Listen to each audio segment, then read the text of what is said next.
Boa tarde, meu nome é Caroline, sou aluna do DA de Matemática e fiquei com um assunto, a matemática dos gregos. A matemática grega clássica, ou matemática da Grécia Antiga, é o nome dado à matemática, escrita em grego, dentre 600 a.C., época em que viveu Tales de Mileto, até o fechamento da Academia de Platão, em 529 d.C. Egípcios, babilônios e chineses, muitos antes do século VI a.C., já eram capazes de efetuar cálculos e medidas de ordem prática com grandes precisões. Foram os gregos, no entanto, que introduziram o método axiomático, as rigorosas provas dedutivas e o encadeamento sistemático de teoremas demonstrativos que tornaram a matemática uma ciência. O conceito de matemática grega antiga cobre matemáticos helenísticos que viveram no período entre o século VI a.C. e o século V d.C. A matemática como uma ciência nasceu na Grécia, na região que abrigava a atual Grécia. A matemática era usada tanto para necessidades diárias, ou seja, no dia a dia, contagem e medições. Eles contavam e também faziam medições com matemática. Como também para rituais mágicos, cujo objetivo era descobrir os desejos dos deuses. E ir para os campos de astrologia e numerologia. Mas os gregos também abordaram a matéria de outra maneira.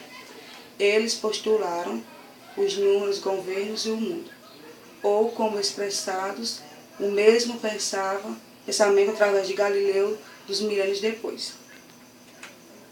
O livro da natureza está escrito na linguagem da matemática, Galileu Galilei. Característica dessa fase era que gregos verificam a validade de seus tenses nas áreas que abordavam: a astronomia, a óptica, a música, a geometria e, mais tarde, a mecânica.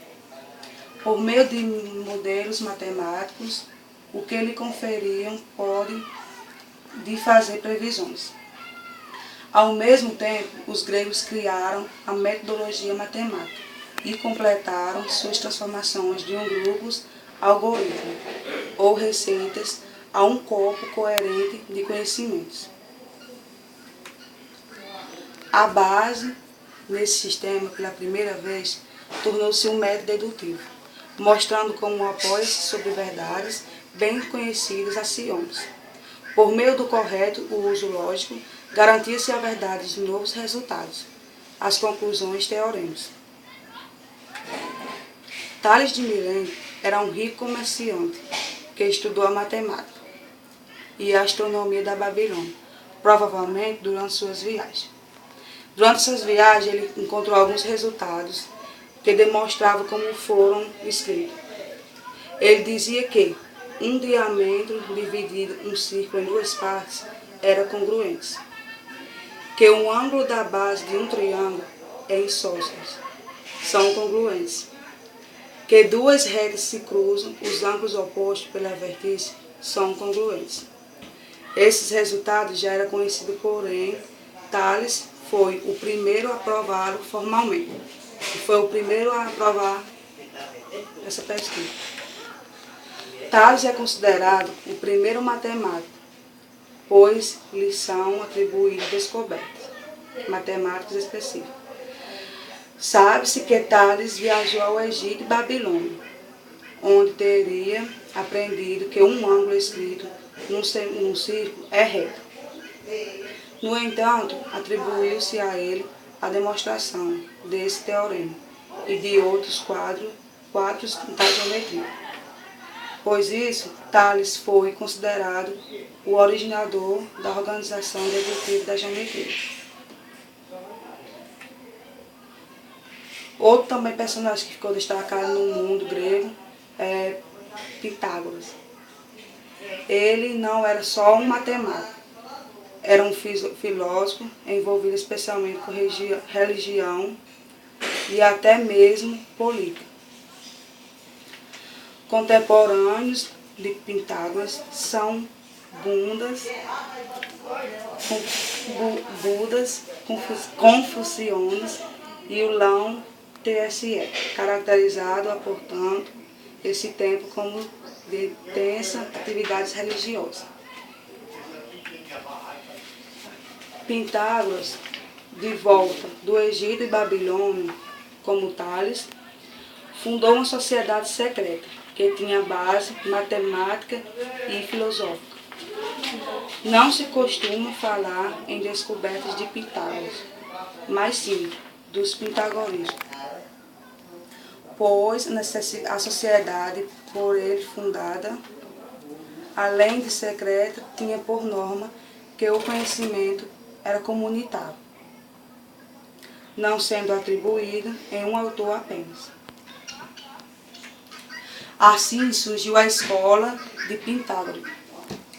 Pitágoras, o fundador da escola, ele foi o fundador da escola, uma personalidade lendária, sobre a qual a credibilidade das informações não pode ser verificada. Aparentemente, ele, assim como Tales, viajou muito e também retornou por volta de 530 a.C. A Magna Grécia, que ele fundou uma ordem espiritual secreta, foi ele que propôs os números, governo e o mundo, através dessa Magna Grécia. No começo do século V a.C., os Pitágoras foram expulsos. Eles foram expulsos do que hoje o sul da Península Itálica e a Sicília. E a sociedade deixou de existir, ou seja, deixou de existir depois que eles foram expulsos. Mas a popularidade de seus ensinamentos continuou a crescer. Mesmo assim, eles não desistiram, começou a crescer. A escola de Pitágoras surgiu em Atenas, nas ilhas e nas colônias gregas, e seu conhecimento matemático, rigorosamente protegido de forasteros, tornaram-se propriedade da escola. Muitas realizações atribuídas a Pitágoras provavelmente foram realizadas pelos seus alunos. Pitágoras, de volta do Egito e Babilônia, como Tales, fundou uma sociedade que tinha base matemática e filosófica. Não se costumava falar em descobertas de Pitágoras, mas sim dos pitóricos, pois a sociedade por ele fundada, além de secreta, tinha por norma que o conhecimento era comunitário, não sendo atribuídos em um autor apenas. A matemática para os Pitágoras era incluída na definição de filosofia, os rituais a que eram submetidos. Tinha muito de matemática.